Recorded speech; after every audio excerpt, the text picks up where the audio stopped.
Hi friends, ഇന്ന് നമ്മള് circle എന്ന് പറയുന്ന ചാപ്റ്ററിന്റെ ഒരു പുതിയ പാർട്ടിലേക്ക് പോവാണ്. കോഡ്, ആംഗിൾ ആൻഡ് ആർക്ക്, അതായത് ഞാനും കോണും ചാപവും. നമ്മൾ സർക്കിളിന്റെ ആദ്യത്തെ വീഡിയോയിൽ തന്നെ പഠിച്ചു എന്താണ് ഞാൻ, എന്താണ് ചാപം, എല്ലാം പഠിച്ച കാര്യമാണ്. നമുക്ക് ഇതൊരു സർക്കിളാണ്, ഒരു വൃത്തമാണ്. ഈ നടുക്കുള്ള ഈ പോയിന്റിനെയാണ് നമ്മൾ പറയുന്നത് വൃത്തത്തിന്റെ കേന്ദ്രം അഥവാ സർക്കിളിന്റെ സെന്റർ. ഈ സെന്ററിൽ കൂടി കടന്നു പോകുന്നതും വൃത്തത്തിലെ ഏതെങ്കിലും രണ്ട് പോയിന്റുകൾ തമ്മിൽ യോജിപ്പിക്കുന്നതുമായ വരയ്ക്ക് നമ്മൾ പറയും ഡയമീറ്റർ അഥവാ വ്യാസം. ഓക്കെ, ഇനി നോക്ക്, വൃത്തത്തിന്റെ ഏതെങ്കിലും രണ്ട് ബിന്ദുക്കൾ തമ്മിൽ യോജിപ്പിക്കുകയും ഏതെങ്കിലും രണ്ട് ബിന്ദു അല്ലേ ഇത് എ ബി, എന്നാൽ ഇത് ഇത് സെന്ററിൽ കൂടി കടന്നു പോയിട്ടുണ്ടോ? സെന്ററിൽ കൂടി കടന്നു പോകരുത്. സെന്ററിൽ കൂടി കടന്നു പോകാത്തതുമായ ആ വരയ്ക്ക്, ആ ലൈന് നമ്മൾ പറയും ഈ സർക്കിളിന്റെ എന്താണ് കോഡ് അഥവാ ഞാൻ എന്ന് പറയും. ഓക്കെ, ഇനി നമ്മൾ ചാപം എന്താണെന്നാണ് നോക്കുന്നത്. ഈ വൃത്തത്തിന് ഇവിടെ ഒരു പോയിന്റ് കൊടുത്തു സി, ഇവിടെ ഒരു പോയിന്റ് കൊടുത്തു ഡി. അങ്ങനെയാണെങ്കിൽ നോക്ക് എ സി, കണ്ടോ?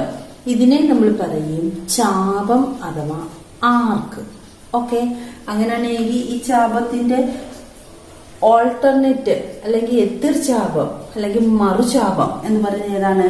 A D B. ഓക്കെ, അപ്പം എ സി ബി എന്ന് പറയുന്നത് ഈ വൃത്തത്തിലെ ഒരു ആർക്കാണ്, ഒരു ചാപമാണ്. ഈ ചാപത്തിന് എതിരെ കിടക്കുന്ന ചാപമല്ലേ, മറുചാപമാണ് എ ഡി ബി അഥവാ ഓൾട്ടർനേറ്റ് ആർക്കെന്ന് പറയും. ഓക്കെ, ഇനി നോക്ക്, ഒരു വൃത്തത്തിന് ഒരു ഡയമീറ്റർ എ ബി നമ്മൾ വരച്ചു, ഒരു വ്യാസം വരച്ചു. ഈ വ്യാസം വരച്ചപ്പോൾ ഈ വൃത്തത്തിനെ നമ്മൾക്ക് രണ്ട് പാർട്ടായിട്ട് മാറ്റാൻ പറ്റി. ഇതിനെ നമ്മൾ സെമി സർക്കിൾ എന്നല്ലേ പറയുന്നത്, അർദ്ധവൃത്തം എന്നല്ലേ പറയുന്നത്. അപ്പൊ ഓക്കെ, ഇത് രണ്ടായിട്ട്, രണ്ട് ഈക്വൽ പാർട്സ് ആയിട്ട്, രണ്ട് ഈ തുല്യ ഭാഗങ്ങളായിട്ട് നമുക്ക് വൃത്തത്തിനെ മുറിച്ചു മാറ്റാൻ പറ്റി. ഓരോന്നിനെ നമ്മൾ പറയും സെമി സർക്കിൾ അഥവാ അർദ്ധവൃത്തം. ഓക്കെ, അങ്ങനെയാണെങ്കിൽ ഈ ഡയമീറ്ററിന്റെ എൻ പോയിന്റ്സിൽ നിന്ന് വൃത്തത്തിലെ ഒരു പോയിന്റിലേക്ക് നമ്മൾ കൂട്ടി യോജിപ്പിക്കുന്നു. ഓക്കെ, അങ്ങനെയാണെങ്കിൽ അവിടെ എന്തുണ്ടായി? ഒരു ആംഗിൾ ഉണ്ടായി, ഒരു കോണുണ്ടായി. നമ്മൾ പഠിച്ചു ഒരു അർദ്ധവൃത്തത്തിലെ ഒരു സെമി സർക്കിളിലെ ആംഗിൾ കോണ് എന്ന് പറയുന്നത് 90 ഡിഗ്രിയാണ്, 90 ഡിഗ്രിയാണ് എന്ന് നമ്മൾ പഠിച്ചു. അപ്പൊ ഇത് 90 ഡിഗ്രി അല്ലേ? അതായത് ഒരു ഡയമീറ്റർ അഥവാ വ്യാസത്തിന്റെ അഗ്രബിന്ദു എൻ പോയിന്റ്സിൽ നിന്ന് വൃത്തത്തിലെ ഏതെങ്കിലും ഒരു പോയിന്റിലേക്ക് വരയ്ക്കുമ്പോൾ അവിടെ ഉണ്ടാകുന്ന കോൺ അഥവാ ആംഗിൾ എന്ന് പറയുന്നത് 90 ഡിഗ്രി ആയിരിക്കും, 90 ഡിഗ്രി ആയിരിക്കും. അപ്പം നമുക്ക് ഇതേ കൂട്ട് തന്നെ ഡയമീറ്ററിന്റെ എൻ പോയിന്റ്സിൽ നിന്ന് ഇങ്ങോട്ട് വരയ്ക്കുന്നു, ഇവിടെയും 90 ഡിഗ്രി. ഇങ്ങോട്ട് വരച്ചാലോ അതും 90 ഡിഗ്രി, 90 ഡിഗ്രി ആയിരിക്കും. കാരണം എന്താ, ഡയമീറ്ററിന്റെ എൻ പോയിന്റ്സിൽ നിന്ന് വൃത്തത്തിലെ ബിന്ദുവിലേക്കാണ് നമ്മൾ വരയ്ക്കുന്നത്, വ്യാസത്തിന്റെ അഗ്രബിന്ദുവിൽ നിന്നാണ് വരയ്ക്കുന്നത്. ഇനി താഴോട്ട് നോക്ക്, വരച്ചു നോക്ക്, അവിടെയും മാറ്റമൊന്നുമില്ല, 90 ഡിഗ്രി. കണ്ടോ? ഇങ്ങനെ നമ്മൾ എങ്ങനെ വരച്ചാലും ഇതെല്ലാം 90 ഡിഗ്രിക്ക്, മുകളിലും 90ആണ്, താഴെയും 90ആണ്. ഓക്കെ, നമ്മൾ പഠിച്ചു കഴിഞ്ഞ കാര്യം. ഇനി നോക്കി, ഒരു വൃത്തത്തിന് നമ്മൾ ഡയമീറ്റർ അല്ല ഇവിടെ വരച്ചത്, എ ബി കോഡ് അഥവാ ഞാനാണ് വരച്ചത്. ഓക്കെ, അപ്പോഴും നമ്മുടെ വൃത്തത്തിനെ, സർക്കിളിനെ രണ്ട് പാർട്ടായിട്ട് സ്പ്ലിറ്റ് ചെയ്തു. ഒന്ന് ബിഗർ പാർട്ട്, ഒന്ന് സ്മോളർ പാർട്ട്. രണ്ടും ഈക്വൽ പാർട്ടാണോ? അല്ല, bigger part, smaller part. Okay, ഇനി നോക്ക്, ബിഗർ പാർട്ടില് ഞാൻ 2-3 ലൈൻസ് എടുത്തു, 2-3 പോയിന്റ്സ് എടുത്തു. എന്നിട്ട് നമ്മുടെ കോഡിന്റെ എൻ പോയിന്റ്സിൽ നിന്ന് യോജിപ്പിച്ച് വരച്ചു. എൻ പോയിന്റ്സിൽ നിന്ന് ഈ പോയിന്റിലേക്ക് നീട്ടി വരയ്ക്കുന്നു. ഓക്കെ, അപ്പൊ നിങ്ങൾ ചെയ്യേണ്ട കാര്യം ഇതാണ്. നിങ്ങളുടെ ബുക്കില് നിങ്ങൾ ഒരു സർക്കിൾ വരയ്ക്കുക. സർക്കിൾ വരച്ചിട്ട് എവിടെയെങ്കിലും ഒരു കോഡ് അഥവാ ഞാൻ വരയ്ക്കുക. ഞാൻ വരച്ചിട്ട് ബിഗർ പാർട്ടും സ്മോളർ പാർട്ടും, വലിയൊരു വൃത്തത്തിന്റെ ഭാഗവും ചെറിയൊരു വൃത്തത്തിന്റെ ഭാഗവും നിങ്ങൾക്ക് കിട്ടിക്കാണുമല്ലോ. ആ ഭാഗത്ത് നിങ്ങൾ എന്ത് ചെയ്യണം? 3 പോയിന്റ് മാർക്ക് ചെയ്യുക. അതിനുശേഷം ഈ കോഡിൽ നിന്ന് ഇങ്ങനെ യോജിപ്പിച്ച് വരയ്ക്കുക.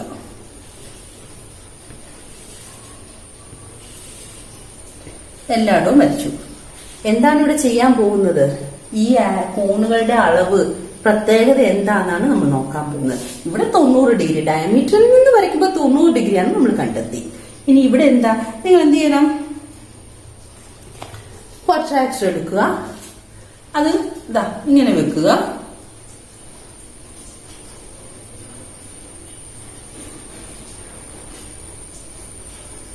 അറുപത് ഡിഗ്രി ഇത് അളന്ന് നോക്കി 60 ഡിഗ്രി.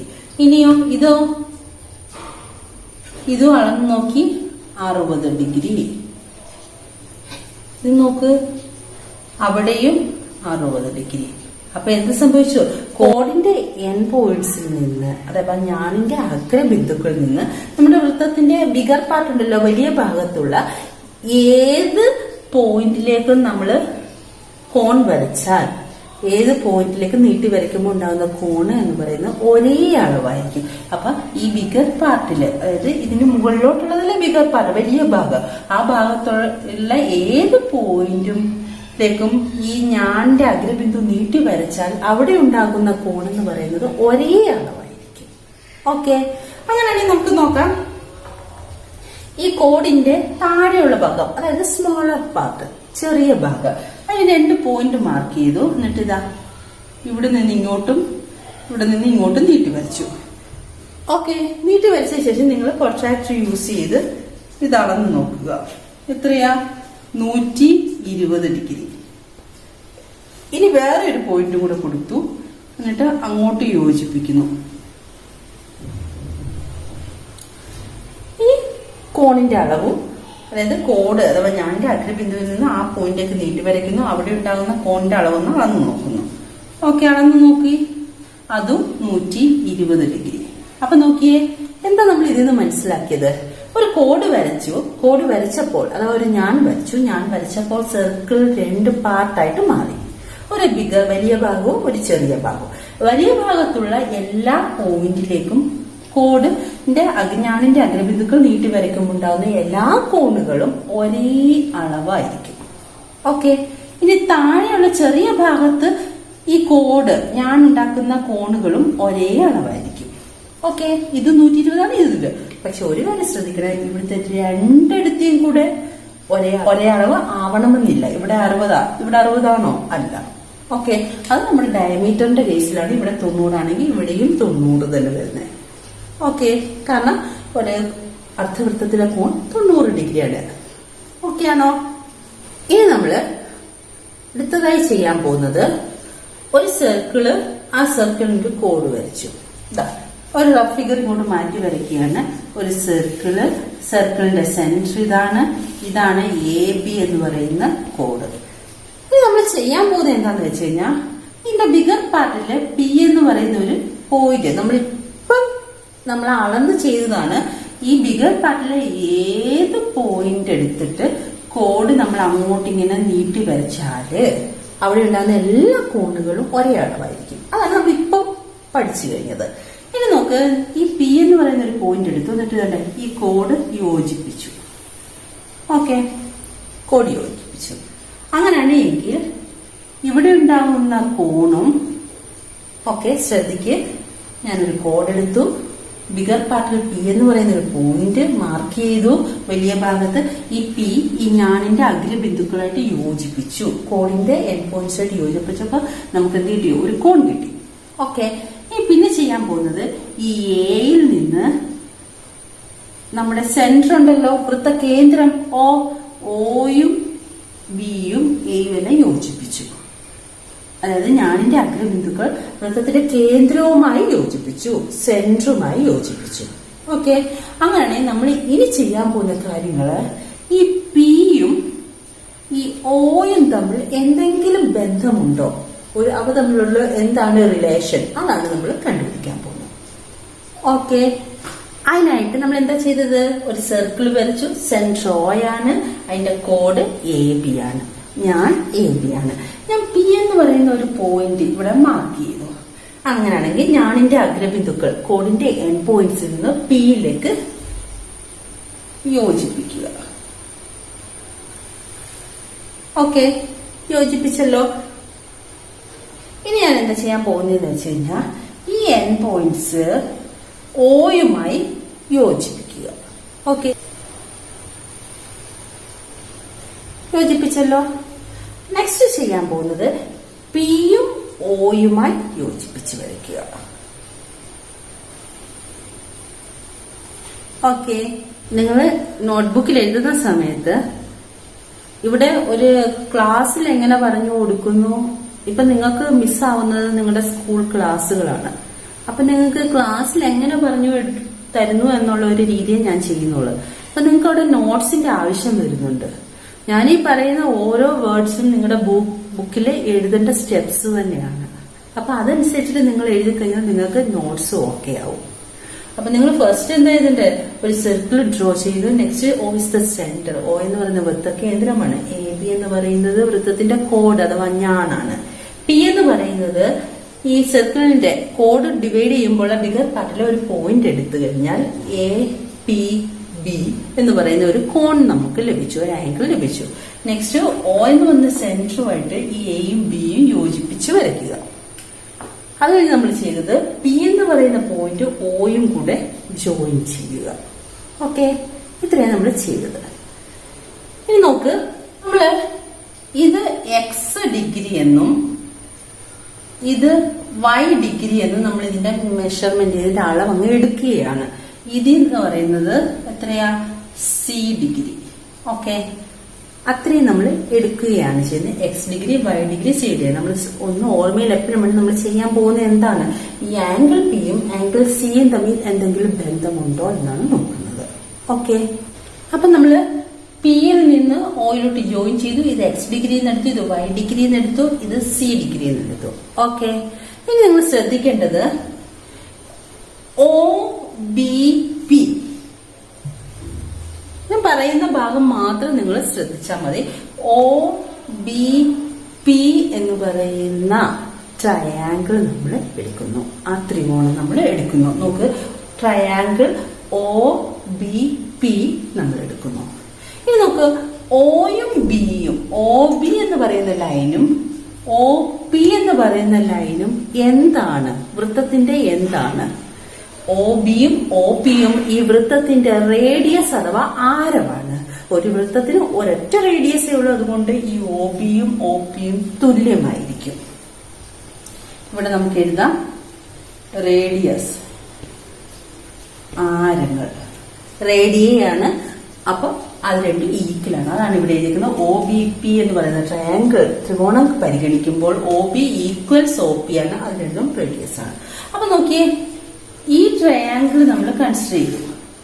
ഈ ലൈനും ഈ ലൈനും തുല്യം. ഒരു ട്രയാങ്കിളിന്റെ രണ്ട് വശങ്ങൾ ഈക്വലായി വന്നാൽ ആ ട്രയാങ്കിൾ, ആ ത്രികോണം എന്ത് ത്രികോണമാണ്? ഐസോസ്ലസ് ട്രയാങ്കിൾ അഥവാ സമപാർശ്വ ത്രികോണമാണ്, അല്ലേ? അപ്പൊ നമുക്കവിടെ എഴുതാം, ട്രയാങ്കിൾ ഒ ബി പി എന്ന് പറയുന്നത് ഐസോസ്ലസ് ട്രയാങ്കിൾ ആണ്, സമപാർശ്വ ത്രികോണമാണ്. ഓക്കെ, അപ്പൊ നമ്മൾക്കറിയാം സമപാർശ്വ ത്രികോണത്തിന്റെ എങ്ങനെയാണ് ഇത്, ഈ വശവും ഈ വശവും അല്ലേ തുല്യം? തുല്യമായ വശങ്ങൾക്കെതിരെയുള്ള കോണുകളും തുല്യമാണ്. രണ്ട് കോണുകൾ തുല്യമായിരിക്കും സമപാർശ്വ ത്രികോണം അഥവാ ഐസോസ്ലസ് ട്രയാങ്കിളിന്റെ. ഈക്വൽ സൈഡ്സിന് ഓപ്പോസിറ്റ് വരുന്ന ആംഗിൾസ് ഈക്വൽ ആയിരിക്കും. അപ്പൊ നമുക്ക് ഈ വശത്തിനെതിരെ വരുന്ന കോൺ ഇതാണ്, ഈ വശത്തിനെതിരെ വരുന്ന കോൺ ഇതാണ്, ആണല്ലോ. ഇത് വൈ ഡിഗ്രി ആണ്, നമുക്ക് തന്നിട്ടുണ്ട്, നമുക്ക് അറിയാം. അങ്ങനെയാണെങ്കിൽ ഇത് എത്രയായിരിക്കും? ഇതും വൈ ഡിഗ്രി തന്നെ ആയിരിക്കും. അതാണ് ഇവിടെ എഴുതിയിരിക്കുന്നത്. ഒ പി ബി എന്ന് പറയുന്നത് എത്രയാണ്? വൈ ഡിഗ്രിയാണ്. അതുകൊണ്ട് ഒ ബി പി എന്ന് പറയുന്നതും എത്രയാണ്? വൈ ഡിഗ്രി തന്നെയാണ്. ഓക്കെ, അപ്പൊ O P B equals O B P equals Y degree. ഇനി നോക്കിയേ, ഒരു ത്രികോണത്തിന് 3 കോണുണ്ട്. ഓക്കെ, 2 കോൺ തന്നിട്ടുണ്ട്. ഏതൊക്കെയാ? ഇത് വൈ ഡിഗ്രി, ഇത് വൈ ഡിഗ്രി ആണല്ലോ. ഈ മൂന്നാമത്തെ കോൺ എങ്ങനെ കണ്ടുപിടിക്കും? ആകെ തുക, ആംഗിൾ സം പ്രോപ്പർട്ടി. ഒരു ത്രികോണത്തിന് 3 കോണുകളുടെ തുക 180 ഡിഗ്രിയാണ്. അങ്ങനെയാണെങ്കിൽ 2 എണ്ണം തന്നിട്ടുണ്ട്. ഈ മൂന്നാമത്തെ കോൺ കണ്ടുപിടിക്കാൻ 180ൽ നിന്ന് ഇത് രണ്ടും കൂടെ കൂട്ടിയിട്ട് കുറച്ചാ പോരെ? ഇത് രണ്ടും കൂടെ ആഡ് ചെയ്തിട്ട് 180ൽ നിന്ന് സബ്ട്രാക്ട് ചെയ്താൽ മതി. 180ൽ നിന്ന് 2y ഡിഗ്രി സബ്ട്രാക്ട് ചെയ്താൽ മതി. അതേ കൂട്ടാണ് O B P. O B P എന്ന് പറയുന്ന ഈ ട്രയാങ്കിൾ, ഈ ത്രികോണത്തിന്റെ 2 കോണുകൾ കിട്ടി. മൂന്നാമത്തെ കോൺ കിട്ടാൻ 180യിൽ നിന്ന് ഇത് രണ്ടും കൂടെ ആഡ് ചെയ്തിട്ട് 180യിൽ നിന്ന് സബ്ട്രാക്ട് ചെയ്താൽ മതി. അപ്പൊ ആംഗിൾ POB, ഈ കോൺ, ഈ ആംഗിൾ എന്ന് പറയുന്നത് 180 ഡിഗ്രി മൈനസ് 2y ഡിഗ്രി. അപ്പൊ നമുക്ക് ഇത് കിട്ടി 180 മൈനസ് 2y ഡിഗ്രി. ഓക്കെ, ഇനി നമ്മൾ ചെയ്യാൻ പോകുന്നത് ഇതേ കൂട്ട് തന്നെ അടുത്ത ട്രയാങ്കിൾ കൺസിഡർ ചെയ്യുന്നു, OAP. OAPയില് OA എന്ന് പറയുന്ന സൈഡും OP എന്ന് പറയുന്ന സൈഡും എന്താണ് വൃത്തത്തിന്റെ? അതും വൃത്തത്തിന്റെ റേഡിയയാണ്, ആരങ്ങളാണ്. അപ്പൊ OA ഈക്വൽസ് OP, അത് റേഡിയസ് ആണ്. കാരണം ഒരു വൃത്തത്തിന് ഒരു റേഡിയസേ ഉള്ളൂ. ഇനി നമുക്ക് അങ്ങനെയാണെങ്കിൽ 2 വശങ്ങൾ ഇവിടെയും ഈക്വൽ ആയിട്ട് വന്നു ആണല്ലോ. ഈ വശവും സെയിം ആയിട്ട് വന്നില്ലേ? സെയിം ആയിട്ട് വന്നാൽ ഈ ട്രയാങ്കിൾ എന്തായി മാറും? ഐസോസ്ലസ് ട്രയാങ്കിൾ അഥവാ സമപാർശ്വ ത്രികോണമായി മാറും ആണല്ലോ. സമപാർശ്വ ത്രികോണത്തിന് ഒരു പ്രത്യേകതയുണ്ട്, ഈക്വൽ ആയിട്ട് വരുന്ന സൈഡിന് ഓപ്പോസിറ്റ് വരുന്ന ആംഗിൾസും കോണുകളും ഈക്വൽ ആയിരിക്കും. അപ്പൊ നമുക്ക് ഈ സൈഡ് വശം ഈ വശവും തുല്യമായതുകൊണ്ട് ഇതിനെതിരെ കിടക്കുന്ന കോണുകൾ തുല്യമായിരിക്കും. ഈ കോണും തുല്യമാണ്. ഈ ആംഗിൾ x ഡിഗ്രി ആണ് തന്നിട്ടുണ്ട്. അങ്ങനെയാണെങ്കിൽ ഈ ആംഗിൾ എത്രയായിരിക്കും? x ഡിഗ്രി തന്നെ ആയിരിക്കും. കോൺ OPA equals angle OAP equals x degree. ഇനി നമ്മൾ നേരത്തെ ഇവിടെ ചെയ്തതുകൊണ്ട് തന്നെ ഒരു ട്രയാങ്കിൾ അതിന്റെ 2 കോണുകൾ കിട്ടിയിട്ടുണ്ട്. മൂന്നാമത്തെ കോൺ എങ്ങനെയാണ് നമ്മൾ കണ്ടുപിടിക്കുന്നത്? 180ൽ നിന്ന് ഇത് രണ്ടും കൂടെ ആഡ് ചെയ്തിട്ട് സബ്ട്രാക്ട് ചെയ്താൽ മതി. കണ്ടോ? അപ്പൊ ഇത് കിട്ടി. അപ്പൊ ഈ കോൺ കിട്ടി 180 മൈനസ് 2x ഡിഗ്രി. ഓക്കെ, അങ്ങനെ കിട്ടി. അങ്ങനെയാണെങ്കിൽ നോക്കിയേ, നമുക്കറിയാം ഒരു പോയിന്റ്, ആ പോയിന്റിന് ചുറ്റുമുള്ള കോൺ, ഏതെങ്കിലും ഒരു ബിന്ദുവിന് ചുറ്റുമുള്ള കോണ് എന്ന് പറയുന്നത് എത്രയാണ്? 360 ഡിഗ്രിയാണ്. അത് നമുക്ക് അറിയാവുന്ന കാര്യമാണ്. അപ്പൊ നമുക്ക് O എന്ന് പറയുന്ന ഈ സെന്ററിന്റെ ചുറ്റും എത്ര കോണുകളുണ്ട്? ഒന്നിതാ ഈ കോൺ, ഈ ആംഗിള്, ഇത് ഈ ആംഗിള്, ഇനി ഈ ആംഗിളും കൂടെ അല്ലേ ഉള്ളൂ. അങ്ങനെയാണെങ്കിൽ നമുക്ക് എഴുതാം angle AOP plus angle BOP plus angle AOB equals 360 degree. അങ്ങനെ എഴുതിക്കൂടെ? അതിന് AOP എന്ന് പറയുന്നത് എത്രയാ? ഈ ആംഗിൾ എത്രയാ? 180 മൈനസ് 2x, 150 മൈനസ് 2x. അപ്പൊ നമുക്ക് അത് കൊടുക്കാം. BOP എന്ന് പറയുന്നത് ഇത് 150 മൈനസ് 2y ഡിഗ്രി, ഇതോ C ഡിഗ്രി. അത് നമുക്ക് ഇതിനകത്ത് ഇട്ട് കൊടുക്കാം. ഓക്കെ, അപ്പൊ നമ്മൾ എന്താ ചെയ്തത്? ഈ 3 കോണുകളും കൂടെ ആഡ് ചെയ്താൽ 360 ഡിഗ്രിയാണ്. ഒരു ബിന്ദുവിന് ചുറ്റുമുള്ള കോണുകളുടെ തുക 360 ഡിഗ്രിയാണ്. അപ്പൊ ഇത് 3 കൂടെ ആഡ് ചെയ്താൽ 360 വന്നു. ഇനി നോക്കൂ, 180 മൈനസ് 2x ഡിഗ്രിയാണ് ഇത് 180 minus 2y degree plus C degree equal 360. 180 കൂടെ ആഡ് ചെയ്താൽ 360 മൈനസ് ഈ 2x, ഈ 2y, ഈ C ഡിഗ്രി ഈക്വൽസ് 360 ഡിഗ്രി. അത് നിങ്ങൾ ചെയ്തു വന്നാൽ നിങ്ങൾക്ക് മനസ്സിലാവും. ഇനി നോക്ക്, ഒരു ഈക്വലിന് ഇപ്പുറത്തും ഈക്വലിന്റെ ലെഫ്റ്റ് സൈഡിലും റൈറ്റ് സൈഡിലും ഒരേ കൂട്ടുള്ള സംഖ്യകൾ ചിഹ്നം സഹിതം, അതായത് അതിന്റെ സിമ്പിൾ സഹിതം സെയിം വന്നാൽ നമുക്കത് ക്യാൻസൽ ചെയ്ത് കളയാം. നമുക്ക് ഇത് രണ്ടും പോയി. അങ്ങനെയാണെങ്കിൽ C ഡിഗ്രി ഈക്വൽസ് ഇത് രണ്ടും ഒരു സൈഡിലോട്ട് മാറ്റുക, 2x degree plus 2y degree. 2 ഇതിൽ നിന്ന് കോമൺ എടുത്താൽ C degree equals 2 into x plus y degree. അപ്പൊ നമുക്ക് C ഡിഗ്രി കിട്ടി. അതായത് ഈ കോണ് കിട്ടി 2 into x plus y. Okay, നോക്ക്, ഇത്രേ ആംഗിൾ x, ഇത്രേ ആംഗിൾ y. അങ്ങനെയാണെങ്കിൽ നോക്ക്, ഈ ആംഗിൾ എത്രയായിരിക്കും? ഒരെണ്ണം നിങ്ങളോട് പറയുന്നത് ഈ കയ്യിൽ 2, ഈ കയ്യിൽ 3 ഉണ്ട്. ആകെ എത്ര ഉണ്ട്? 2 പ്ലസ് 3 5. അതേ കൂട്ട് തന്നെയല്ലേ ഇവിടെ x, ഇവിടെ y. അങ്ങനെ ആകെ x degree plus y degree. അങ്ങനെയല്ലേ? നോക്ക്, ഇവിടെ x പ്ലസ് y ആണെങ്കിൽ അതിന്റെ ഡബിൾ ആയിരിക്കും സെൻട്രൽ ആംഗിൾ, കേന്ദ്രകോണിന്റെ ഇരട്ടി ആയിരിക്കും. നമ്മളിപ്പോ തെളിയിച്ചെന്താണ്? ഒരു കോഡ് കോണിന്റെ അഗ്രബിന്ദുവിൽ നിന്ന് വൃത്തത്തിന്റെ വലിയ ഭാഗത്തുള്ള ഏതെങ്കിലും ഒരു പോയിന്റിൽ ചേർത്ത് വരയ്ക്കുമ്പോൾ ഉണ്ടാകുന്ന കോൺ എത്രയാണോ അതിന്റെ ഇരട്ടിയായിരിക്കും ഇവിടെയുള്ള കോൺ. ഓക്കെ, അതാണ് നമ്മളിപ്പോ ചെയ്തത്. അത് നമുക്ക് ഒന്നും കൂടെ മനസ്സിലാകാൻ പറയാണ്. ഒരു വൃത്തം നമ്മളിപ്പം കണ്ടുപിടിച്ച എന്താണ്, ഒരു കോഡ് വരച്ചു, ഇവിടെ ഒരു സെന്റർ O ഉണ്ട്. ഈ വൃത്തത്തിൽ നിന്ന് ഏതെങ്കിലും ഒരു പോയിന്റ് Pയിലേക്ക് നമ്മൾ ഒരു വര വരച്ചാൽ അവിടെ ഒരു കോൺ ഉണ്ടാവും. അത് നമുക്കറിയാം. ആ കോണ് X ആണ് എങ്കിൽ ഇതെത്രയായിരിക്കും, 2x ഡിഗ്രി ആയിരിക്കും. ഓക്കെ, ഇപ്പൊ ഇവിടെ x+y ആയിരുന്നു. അങ്ങനെയാണെങ്കിൽ ഇവിടെ 2x+y ഡിഗ്രി ആയിരിക്കും. ഇവിടെ ഇനി 30 ആണെങ്കിൽ ഇവിടെ എത്രയായിരിക്കും, അതിന്റെ ഇരട്ടി 60 ഡിഗ്രി ആയിരിക്കും. ഓക്കെ, അപ്പൊ നമുക്ക് ഇവിടെ ഇപ്പം 60 വെച്ചോ. അങ്ങനെയാണെങ്കിൽ ഇതിന്റെ അളവ് എത്രയായിരിക്കും, 60ന്റെ പകുതി 30 ഡിഗ്രി ആയിരിക്കും. ഓക്കെ, അതാണ് നമ്മളിപ്പോ ഇവിടെ പ്രൂവ് ചെയ്തത്.